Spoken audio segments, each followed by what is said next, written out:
See you all. It is somewhat unbelievably Monday, December 7th already. So we will kick things off. Of course, we're doing this online only meeting and public participation online as well. You just heard the announcement that the meeting is being recorded. You have the ability to, as members of the public, to make public comment in multiple ways. Can raise the hand or also send in emails to the board clerk, and we will make sure that we allow for opportunity for public comment throughout. Let's see, we'll start off. Actually, Director Galdo, would you mind leading us in the Pledge of Allegiance? On December 7th, it'd be my pleasure. Thanks so much. Let's see, are we getting a flag photo? If not, we'll begin. I pledge allegiance to the flag of the United States of America and to the republic for which it stands, one nation, under God, indivisible, with liberty and justice for all. Thank you very much for that. Appreciate that.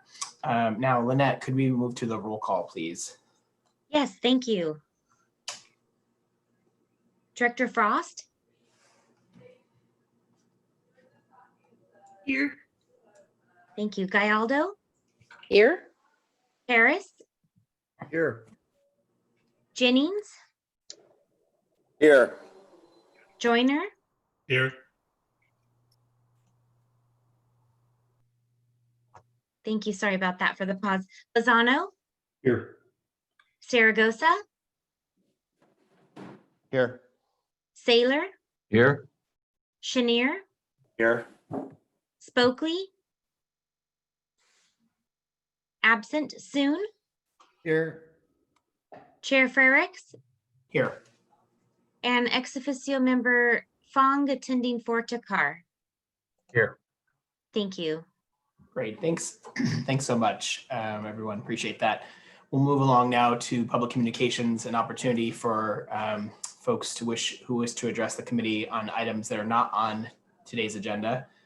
Not sure that I'm looking for hands here. I don't see any hands raised yet. So Lynette, any other public comment that's come in? No public comment. Okay, thanks. Appreciate that. We'll move along then to the primary item of today's agenda, the draft framework for moving racial equity forward that Monica is going to present. And just after we sort of finish up the, I would say a couple of things. First of all, last month we received the findings from the racial equity audit from the McKinsey Mac group. Today's meeting is primarily going to be focused on where do we go from here. Staff has developed a draft equity framework for our input today, and we'll turn it over to Monica as well to give us a presentation on that. And unless there's any other questions from anybody, I'm looking around seeing here, we'll just sort of let Monica take it from here, and then we'll have a chance to obviously have a discussion afterwards. All right. It looks like from where I'm standing, everyone can see the shared screen. All right, great. So good afternoon, Chair Frericks, members of the working group. The purpose of today's meeting is to have a discussion and provide feedback on a framework for race equity and inclusion that would inform a work plan for 2021. I have a brief presentation that will cover our process to date, summarize the framework, which is in your attachments, and then tee up the discussion for all of you. This summer, our country reached another level in the civil rights movement for Black, Indigenous, and people of color. And we spent time talking in our meeting across many threads of racial disparities and intersectionality. That happened over the time frame that I'm about to highlight. So in the summer, we had our national call to action. We had our board statement on our commitment to fight for equality, inclusion, and fight against racism. And then we quickly jumped to securing a consultant to assist us in this work part of that was critical in that we recognize that we don't have all the answers, and we wanted to have this work continue with intentionality and purpose. We continued our staff research throughout the fall, and the consultant process happened simultaneously, which was to create a racial equity audit. That audit really is one of the starting points for the discussion and the work that lies ahead. And then, of course, where we are today, getting ready to review the framework, have a discussion, and hopefully set up the work for 2021. Sorry, I'm having a little bit of issue on my end.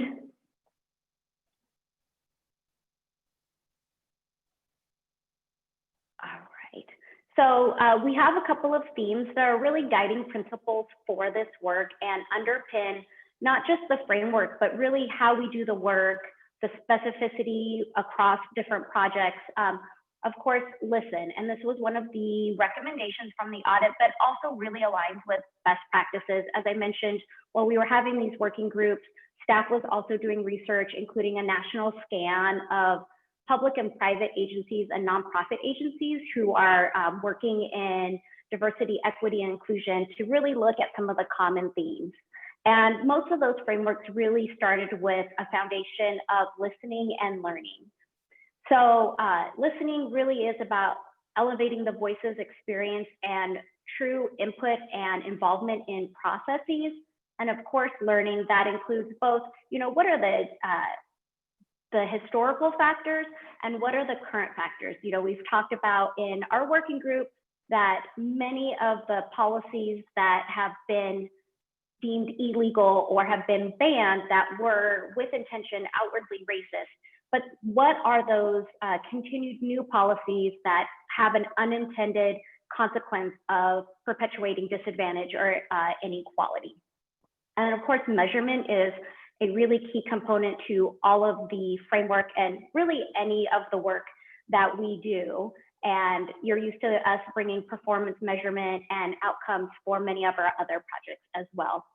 And then the iterate scale, if you were in the earlier committee, the Policy and Innovation Committee, you might see that consistent listen, learn, measure, iterate, and scale. It's not new to SACOG. It's something that we've embedded, that human-centered design approach that we've embedded in other programs like Civic Lab and our innovative mobility solution. So this is really just a couple of snippets that I pulled out from your attachment. So I really would point you to the attachment for more detail. These are just a few of the potential activities, and you'll notice that I did not take the liberties to list anything in years 5. With this type of a process, I anticipate that years 1 and 2, 3, and 4, there's consistent overlap. So things that we want to see in year 3 and 4, including, a racial equity analysis methodology, that's the type of work that would need to start nearer term, and it is not just developed overnight. Much like the challenges that we see with racial disparities and inequality did not happen overnight, the solutions as well will not happen overnight. So the next steps after today will be bringing this framework and a summary of this discussion to the board meeting as an information item in December. And then with your feedback, we staff will develop a work plan for 2021. And I do think this will be a highly iterative process. We are talking to local staff as well. And then I just wanted to tee up the questions. I wanted to place these here for you for your discussion. And I am also happy to take some questions or provide a little more detail on how we came to this point in terms of the framework. It is very high level. It is not a work plan, but is really more around guiding themes and principles. So with that, I am going to pause.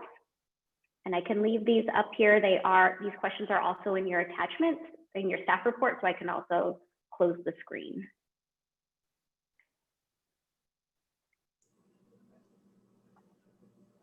Great, thanks, Monica.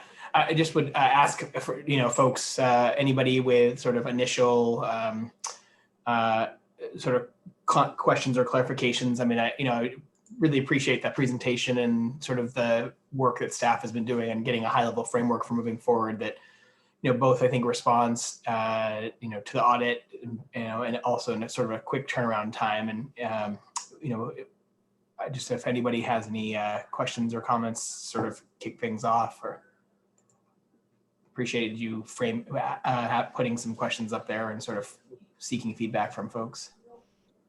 Mr. Chairman, this is Saylor. Yeah, please go ahead. I think that this is a slower pace than I had anticipated in looking at these matters. And one of the questions is, how does this align with what our local jurisdictions are doing?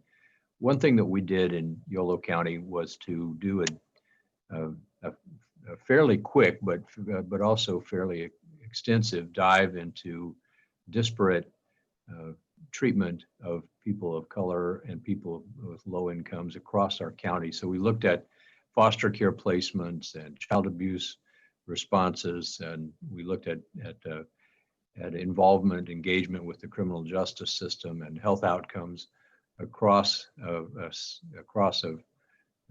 ethnic and racial mixes, and it's a pretty stark picture when you look at it that way. And we didn't have to spend a whole long time to get to that, and it gives us a pretty a snapshot. Now, the data is not perfect, and there are things that we need to continue to measure and understand, but it gave us a picture right off the bat on why we want to keep looking at these issues.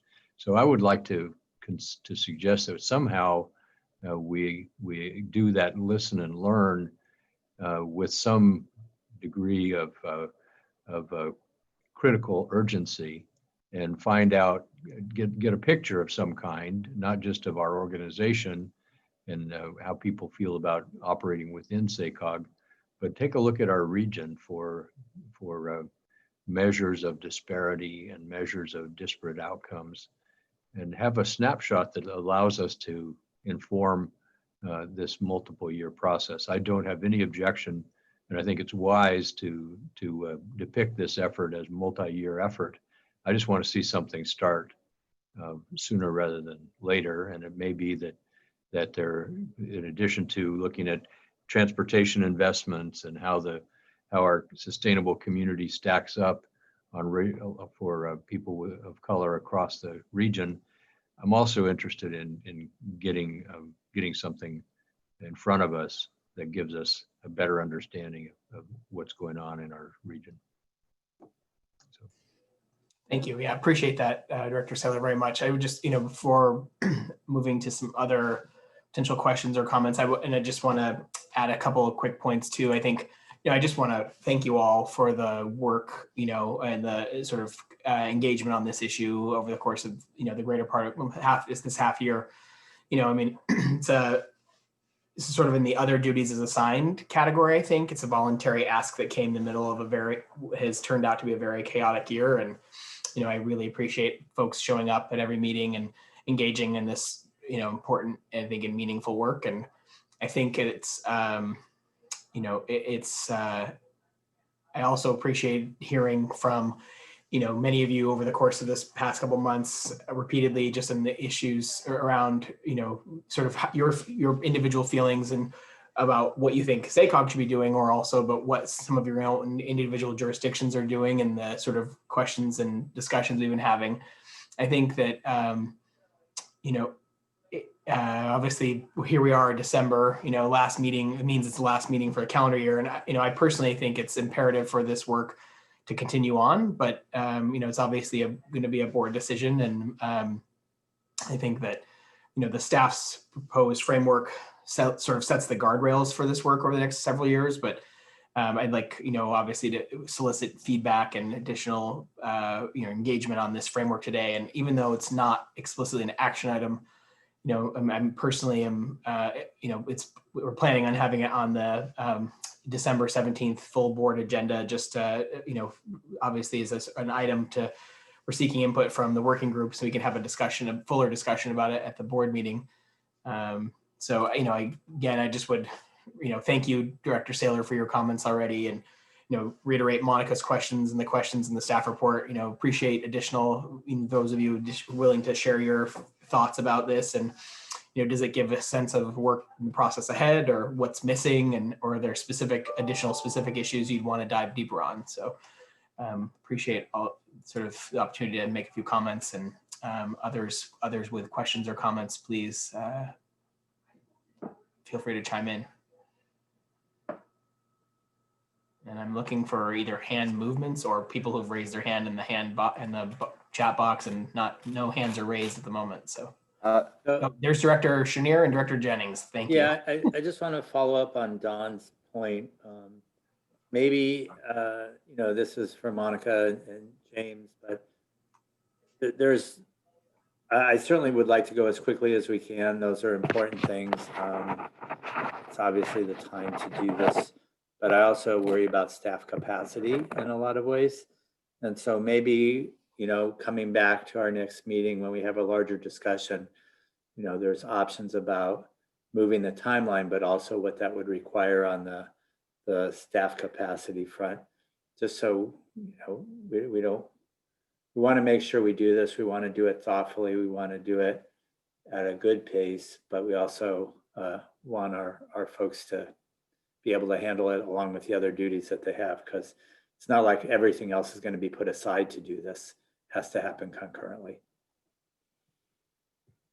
Yeah, thank you, Director Chenier. Appreciate that. Director, very good points. Director Jennings.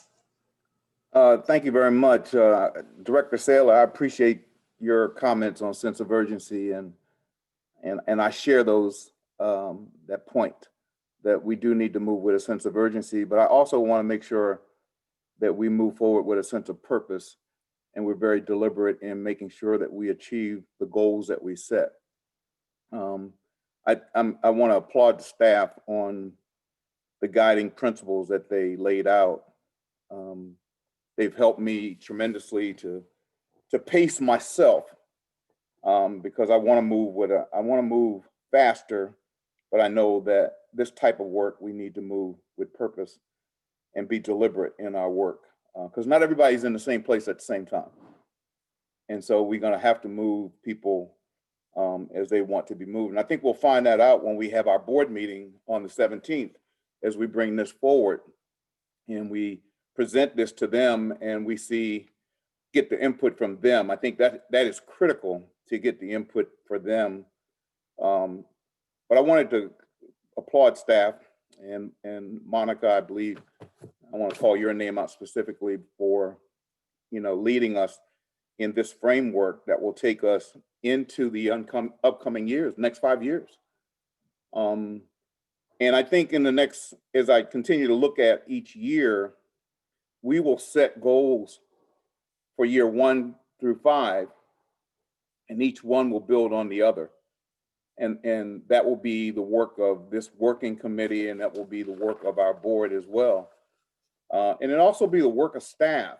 And if there's anything that I would say, just to kind of build on Director Saylor's point, is that if this working committee, if this working group, the Race, Equity, and Inclusion Working Group, if this group could be inclusive also of staff, and it kind of be an executive group that can move at a faster pace than the whole board, and even, that is inclusive of staff as well, because we're doing staff work as well as board work, as well as community work. If we can bring them together, I think it allows us to move at a faster pace. And I just want to kind of put that out there for consideration, because what's missing for me is I hear the staff at these meetings, but I'm not working directly with the staff.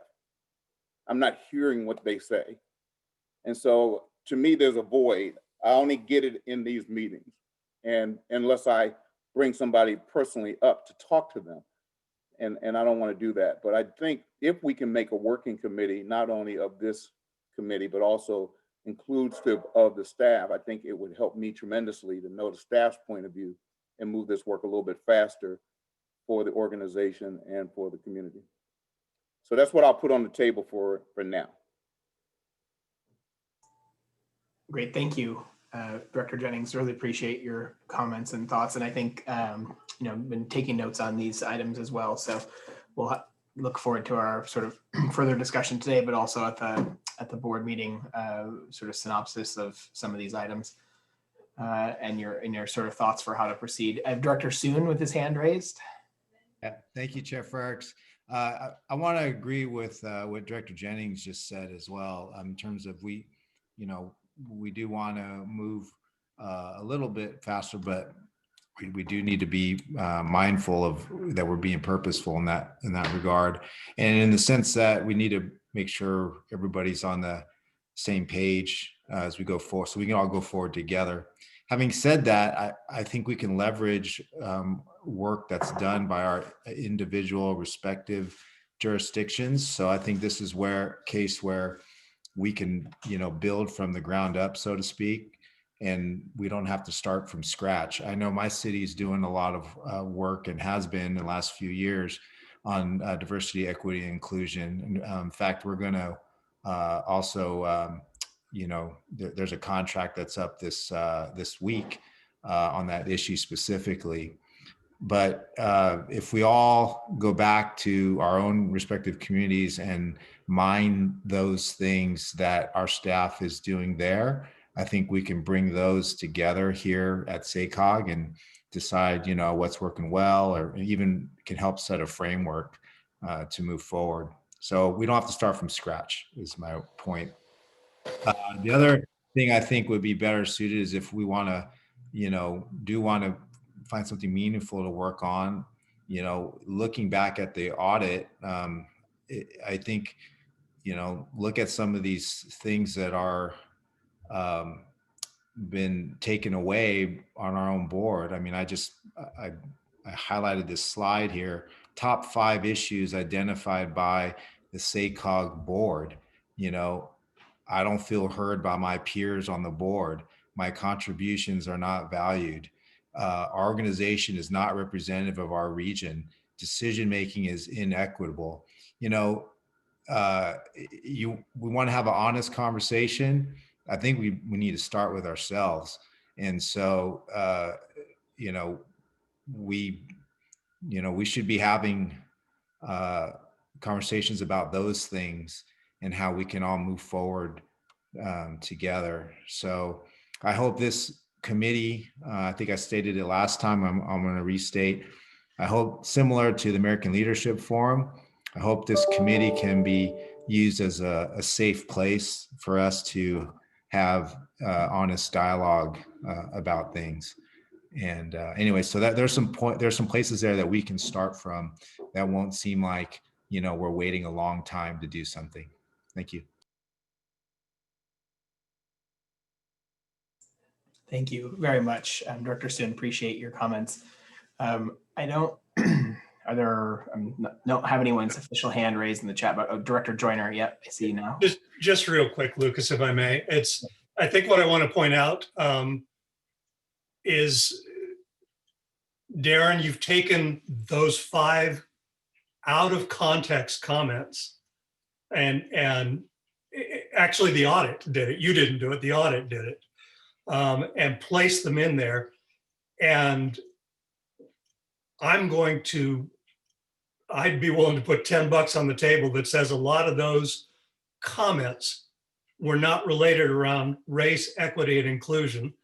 They have to do with the 6-county region and how very different our jurisdictions are and the goals of those jurisdictions are. And so I agree with you. Those are all conversations that we ought to be having internal to the organization and the board to bring us all together in our mission. But I don't necessarily think those comments were connected to race, equity, and inclusion.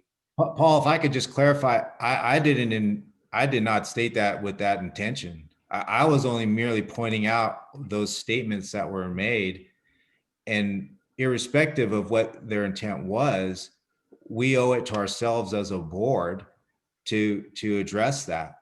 Yep. Basically, there's members that are feeling disenfranchised, and we should hear it out. If we can't listen to our peers, our own members, then what are we doing trying to think that we can, you know, develop something for everybody else? So all I'm saying is this, we should be introspective. I mean, this is an audit. I'm just going off this audit, and I'll be first to admit I was not able to participate. So those aren't my statements, but obviously some of my peers, you know, whether it's my constituents or my colleagues here on the board, if there's these issues being raised, then I think we owe it to ourselves, you know, to look at them and then see if there's anything to do about it. So Paul, I was not, you know, No, I understand. I understand. it could have been, but I wasn't meaning that. You know? No, I understand, and I support you in that we need to look into those things. It's good to know that you weren't able to participate in that. I was, and what I can tell you was I wasn't asked a single question that had anything to do with race, equity, or inclusion. Not one. And one of my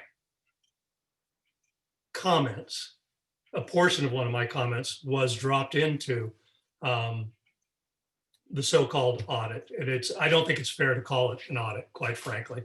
Had you participated in it, I think you might have had a little bit of a sense of that. It was a gathering of information and an interview process of board members, staff, and apparently other interested parties. But I think Director Saylor pointed out the last time that we discussed the audit, that it's not really an audit in the truest sense. And I agree with that. So I fully agree with you that we need to address issues of board members not feeling heard. I think I would remind you of Director Frost when they were working towards seeing if Sacramento County couldn't do some type of formulaic system, much like Placer County, saying to the board that they didn't feel they were being heard. And the responses, sometimes angry responses to that, were listening to you and doing what you want us to do are not necessarily the same thing. So someone's expressing that they're not feeling heard doesn't mean they haven't been heard. It means that the outcome they wanted wasn't pursued. So off the rails a little bit on that, but elements of the audit were taken out of context and were not specific to race, equity, and inclusion, which is, in my mind, what we're here to discuss today.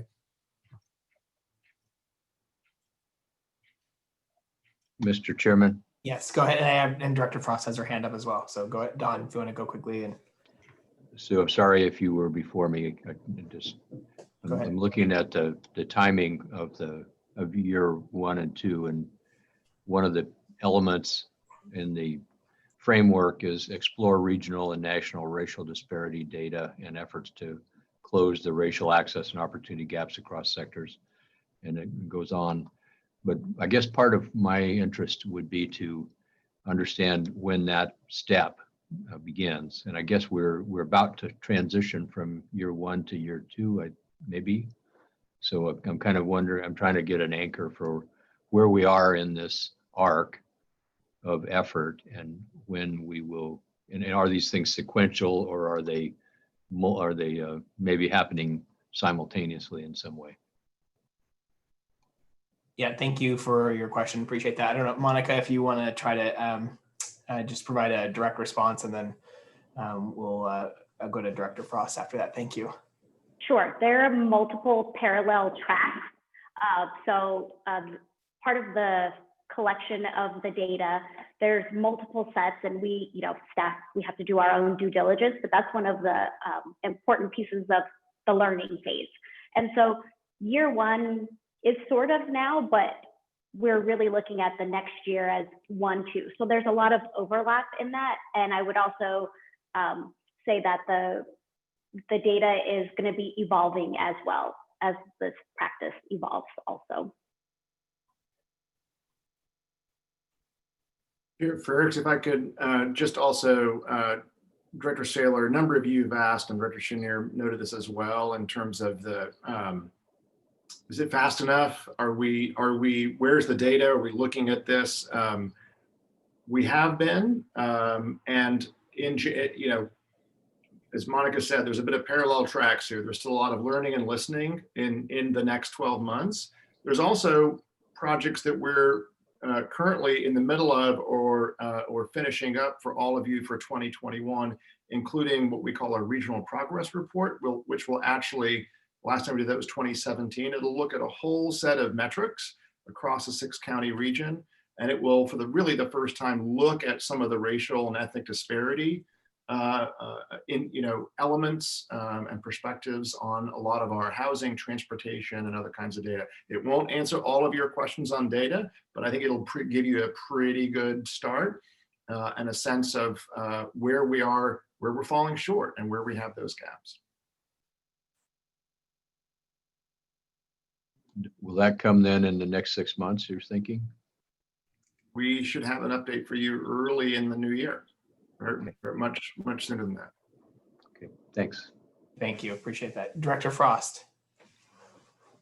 Thank you, Chair Ferrix. I just wanted to make a couple of observations just from my point of view regarding the audit and the interview process and the summaries and conclusions. It seems like, we interviewed a very small set of individuals, the SACOG board and staff, and they have summarized some of the, challenges over time with racism and redlining and things that have happened over time that created disparity or discrimination against people of color. They made some conclusions about things. One of the conclusions was racism in U.S. land planning. It concludes that racism strategically places white people in more comfortable, cleaner, better spaces than maybe their Black or brown counterparts who end up maybe under a freeway or in a place where there's not good air quality or whatever. But the audit doesn't address the economics. It doesn't address free market, free enterprise, equal opportunity. It doesn't address policy that might impact any person. It doesn't matter their color. If they come from a single parent home, or they didn't have as opportunity for a good education, they might end up being thrilled that they could get that first home in that house near the freeway that was a little less expensive, but it's a starter, and they're climbing up from there. But it's, so there are, I'm not sure I have a lot of confidence in this audit and the conclusions they're making based on the, premise of, they got the opinion of a handful of people, but there are a lot of considerations. If you want to deliver, I'm so sorry. If you want to deliver equity and equality to everyone, I'm not sure it's possible in America. We're not a socialist, communistic country. We're a country where we have equal opportunity. And if there is a sector that is underserved, then we have to find out, what is causing that? What's causing them to grow up in a home without a father, or why didn't they have an opportunity for the education or whatever? I mean, maybe there are disparities there, but those seem like issues that would take place at the local, in local government. And it doesn't seem like SACOG, where I could see SACOG's concern around racial equity would be, it could be in, in land planning, or it could be in,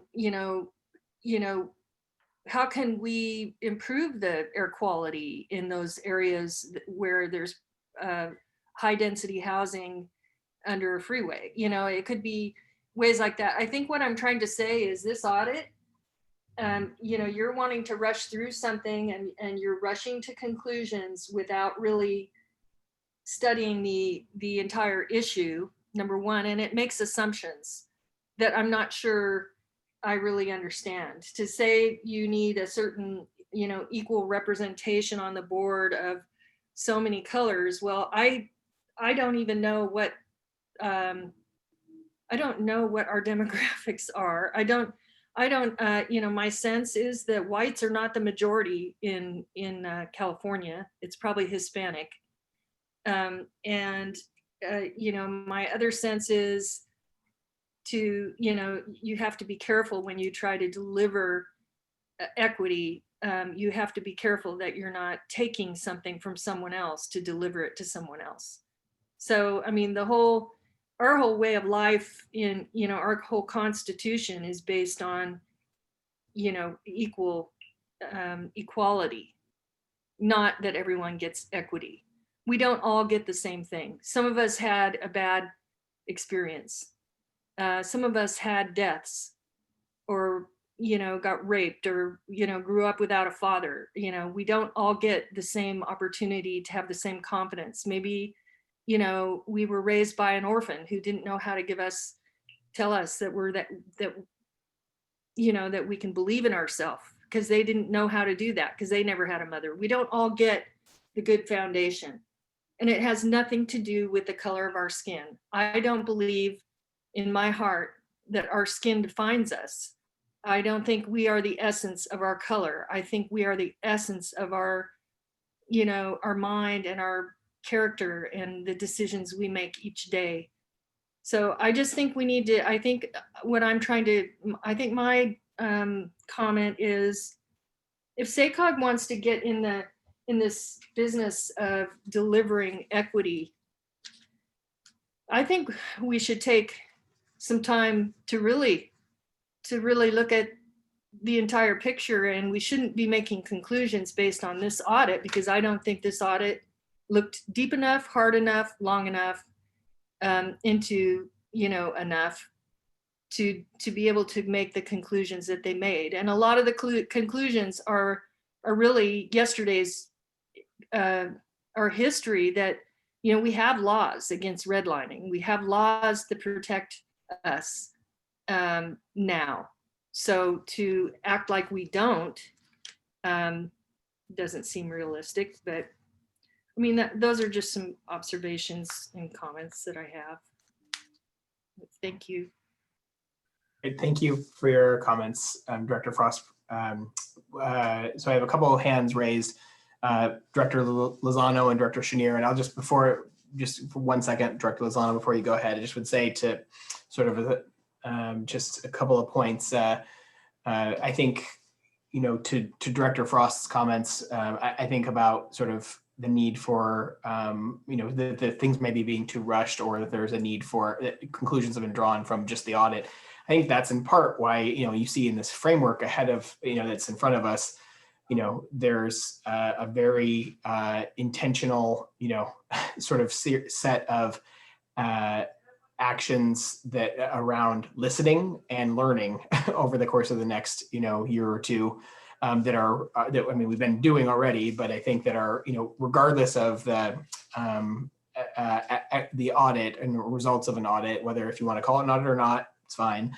But it's regardless of those results, what staff is proposing, in terms of a framework, really lend itself to spending a good amount of time both on the listening components and sort of enlisting potential activities around that, and also learning and gathering more information before any kind of additional sort of actual sort of steps in terms of implementation. And, so I think, anyway, just to add a few points in there.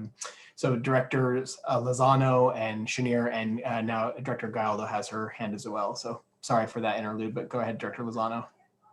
Yeah, just a couple of quick points or questions. When, and this is to Director Joyner's point a few meetings ago, or even last meeting, when are we expected to get the data? And is it a full, complete set of data as it relates to our charge here at SACOG, transportation, housing, air quality, for that matter? I know, James, you mentioned that it could be as early as January in the learning piece as it relates to exploring the regional approaches and getting that data. Are we close? And I say, and the reason I ask that is because I believe that that's what is going to drive what we do in terms of where we need to plug the holes. I agree that with Director Soon that we need to look introspectively, but I would also say that the audit, I personally would pick a couple things out of it here and there, but the rest of it it seems to be kind of just broad brush strokes. But I do like the pace of the framework plan, if I can also mention that. So again, I go back to the question about the data and when that's going to be available. And in the comment that I believe that should drive what we do. Thanks. Great, thank you. Appreciate your comments, Director Lozano. I don't know if James or Monica, you want to sort of try a response there, and then we'll go to Director Chenier and Galdo. Yeah, I'll give it a shot. And again, just to echo what Chair Farrick said a second ago, as you remember that it's fine if you want to, we can dig more into the audit itself. The last meeting of this working group, we dug fairly deep into that audit. And if you remember from there, and Director Jennings asked us this, can you create a framework within a month? And I just want to give Monica and the rest of the staff a lot of credit for actually creating a framework. In many ways, my thought was, this is going pretty slow, to Director Frost's comments.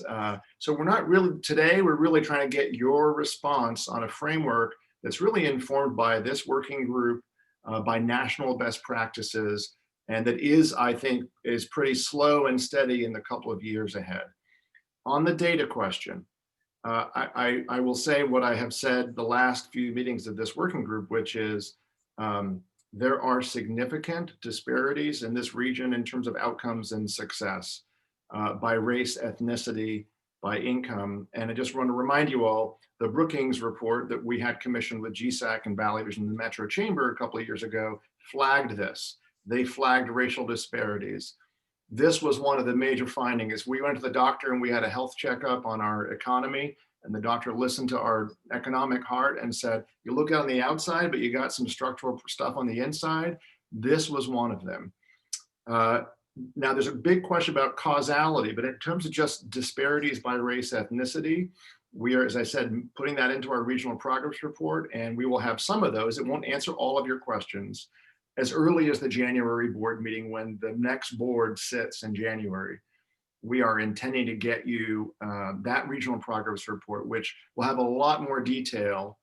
Again, a lot of which is already there in the Brookings report and in GSAC and a lot of our other economic partners that have been flagging these racial disparity issues. So I don't think it'll answer all your questions, but I do think it'll get quite a ways to the disparity question by race, ethnicity. So Lucas, forgive me for jumping in here, but I think it's important. Sure. James, how can we address any of these issues if we aren't specifically looking at causality? If you don't know the cause, you can't come up with a cure. Well, there's a lot that is behind the causality of things. What I'm trying to say, Director Joyner, is that in the regional progress report, we're not addressing causality, okay? part of the slow and steady listen and learn and bring a program to you in 2021 is going to be more of that. But there are significant disparities in this region by race and ethnicity, and in terms of our economic partners, the Metro Chamber.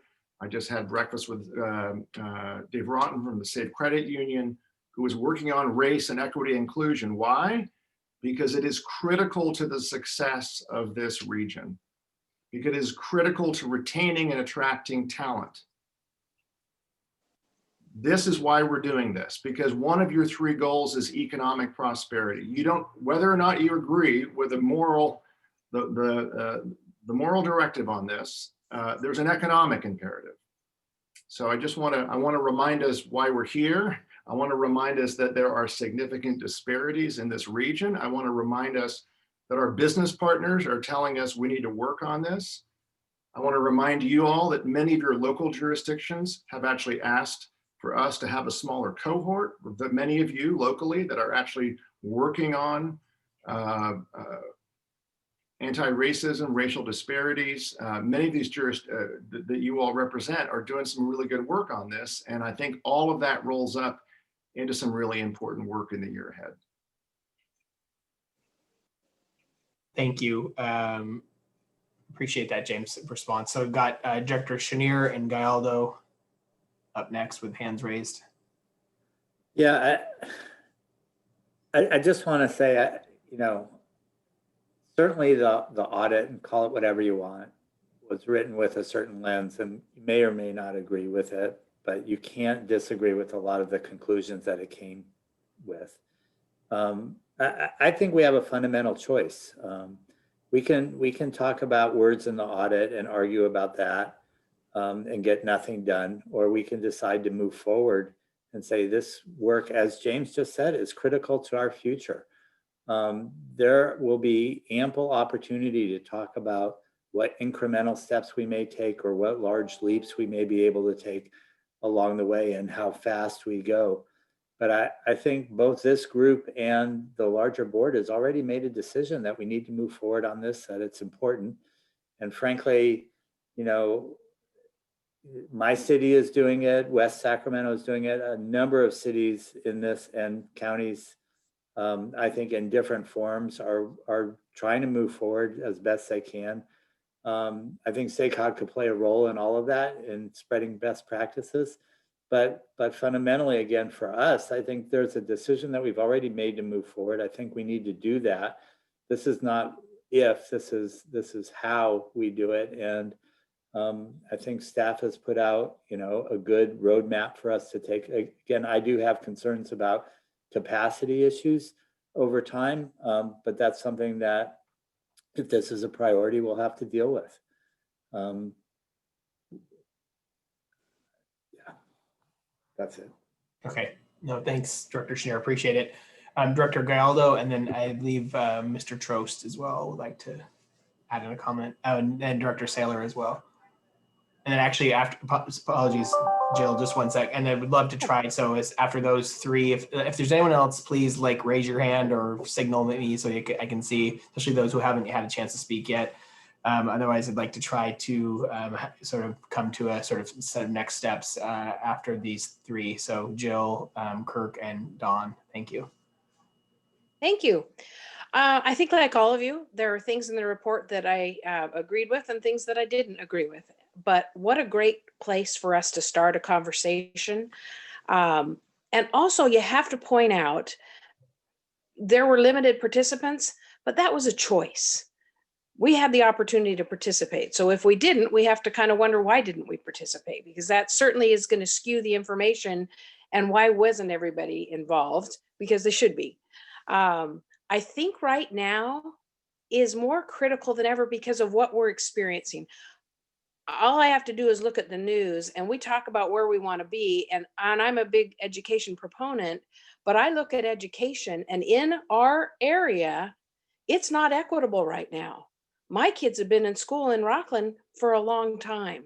We've got school districts that are don't have kids having that same opportunity in our area. And we're all going to pay that price if we don't find a way to make sure that there is equity. And that's just one little example in our world. So I think absolutely, we've got to have the conversation. We've got to make sure that we're more aware, because I don't think any of it's intentional, but I don't think we've stepped back and thought through some of these things to say, are we doing everything we can to make sure and make it be selfish? This is to get our economy going and to attract the best and brightest. We need to make sure that we're doing everything that we can. So I get it. There's some things that are, we're an elected board. We can't change our makeup of our board because we represent our communities, but we certainly can be more aware. And I think we can start by just having these purposeful conversations. So I really enjoy listening, but I hope that we all, try not to defend, and let's be open and considerate, and let's see what we can do. Let's move forward. Thanks, Director Galdo. Appreciate your comments. Director Saylor, or Kirk Trost, actually, if you want to go Kirk first, then Director Saylor, then we'll again try and have a. Yeah.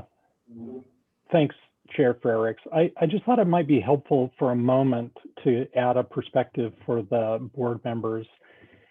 I know we're not talking about a legal action here or discrimination, but it might be helpful for you to know that discrimination does not require intentional acts. It doesn't require policies that are intended to discriminate, but nor does it accept policies, actions, funding decisions that appear to be neutral on their face. There is a doctrine under the law that deals with discriminatory impact.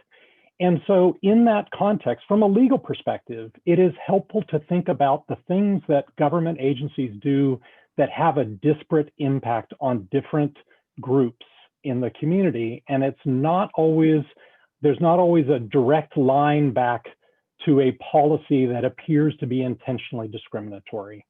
So I thought and hope it might be helpful for you to think about the fact that the law, in fact, acknowledges that. And so while you're having a policy discussion, hopefully that will help inform your policy discussion. Thanks, Chair. Great, thank you very much. Appreciate that, those comments. Director Saylor. I appreciate that comment as well. So I think that, James, your reference to the look at the region's economy and the open up the hood and look what's under and see what's there, that should be a bell for us all. I want to just draw from the framework those aspects that rely on other partners. There's a reference to a public-private advisory committee and partners with community-based organizations, and just what that language reminds me of is that we're not in this alone, that we do have partners with Greater Sacramento, with the Metro Chamber, with Valley Vision, and with the Center for Regional Change. There are people in our region who are actively working on these issues. I think our role, we're not doing this in isolation or on a kind of a mavericky kind of approach here. This is a part of an overall look and across the region at these issues. So I want to just emphasize the importance of those partnerships, and especially when we're looking at what kind of metrics, what kind of ways of looking at the disparities and the inequities around the region are already being examined by others. We don't have to, Jay, this is kind of to your question about capacity. We don't have to do all this ourselves. We can draw on the work of our partners to help to get this lens more sharply defined. Thanks. Thank you, Director Saylor. Appreciate that. So I don't have any other hands raised at the moment. I want to just one last opportunity for folks if you want to say something here now. Otherwise, I'm going to have just check with Lynette, see if there's any public comment on this item. I have no public comment. Okay, great. Thanks. Appreciate that. Well, I mean, so I would just say a few things. I mean, sort of appreciate the discussion today. Appreciate all points raised. I mean, I think this is an iterative process, so it's not for there's more work to do, certainly. And I think that I'm, as I mentioned at the beginning of the meeting, intending to bring the framework, to have it on the December 17th board meeting agenda, and of course along a synopsis of all the input provided here today. I personally think that this work is critically important, and I think it needs a continued strong level of board engagement. But there's going to be certainly a lot of new faces on the SACOG board in 2021. Many folks who are here in this working group will still be on the board, though. And so I'm certainly also personally planning on, intending to talk to, incoming board leadership, whoever that may be, to make sure that, there's hopefully there's a continued strong engagement on this work. And no guarantees that will occur.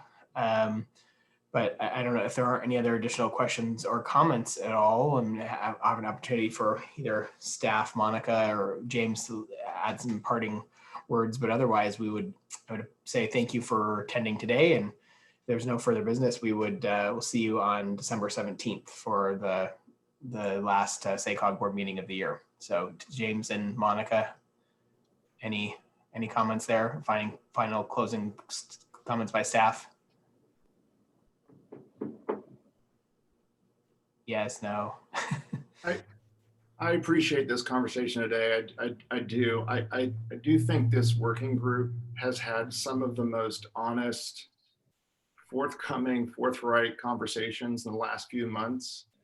I know some of you have asked, where am I taking you on this? What's the journey we're on here? And I don't think you can approach this work without really digging deep into your heart and actually being very honest. And the listening piece of the listen, learn, measure, my own journey the last 6 months has been to listen much more than I have before personally to a lot of people who experience racism every day. This is not a SACOG thing. It's not a Sacramento region thing. It's a state we currently live in. And we can't bury our heads on this topic. I don't exactly know what we should do, what the right thing to do is, but I can tell you, if we don't do the intentional work to become an inclusive region, we will fail. That is what I believe. And so I'm going to lead you through. We're going to be doing work on this in 2021. The question is how, and how you're engaged, and how our partners are engaged, how we show up, how we have honest conversations. This is not some thing we're doing because it's politically the right thing to do. It's the right thing to do. And you have that from me as your executive director. And as long as I'm here, we'll work on this. So I conclude. Thank you very much, James. Appreciate that. I had Director Saylor and Zaragoza so either way, go ahead. Well, Frank, my only comment at this point, I appreciate a great deal what James just said. And Mr. Chairman, I want to thank you and Vice Chair Samoyoya for leading us in this effort this year.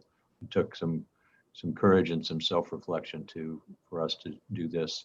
I appreciate it and look forward to more in-depth work here. Thank you.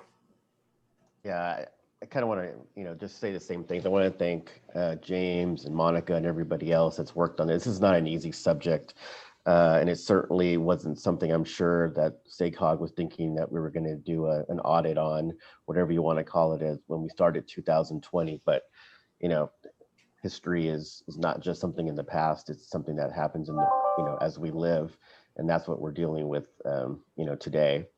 And that's what I think this conversation is about. I do hope, and I'm happy to do this as we take this to the full board, that this conversation continues. I think this ad hoc committee has a place as to continue should the full board want to do that. And I think it's a discussion that we need to continue to have. And I know I mentioned when we first were starting that, and I that's why I didn't comment earlier, which is I'm dealing with the fact that we had, Proud Boys show up at our Toys for Tots giveaway and really, change the narrative of something that's happened for, decades in town and turn it into something that it's not. And that's sort of a reality of a situation that just, I think, brings it full circle for me that there are elements that we have to deal with still, and there are things that we have to deal with. And I think, I don't know what the answers are, and I don't know what the final SACOG, what will it be able to implement. I do think that it's a realistic schedule in the sense that it's going to take some time. And I agree with Director Saylor that there's a lot of people doing this work out there as well that we can lean on to get more information. So I'm looking forward to having this larger discussion with the full board and with our new members. And I just wanted to make that final statement. And again, thank the staff for all their work and the chair as well and the vice chair. Thank you. Thank you. Appreciate that very much. Any other final comments or questions or anything for the good of the order? Otherwise, we'll again thank you all for your participation and good discussion today, and look forward to seeing you all in the December 17th board meeting, final board meeting of the year. Great. All right. Thanks. Well, thanks very much, everyone. Appreciate it. Thank you. Have a good day. You. Bye.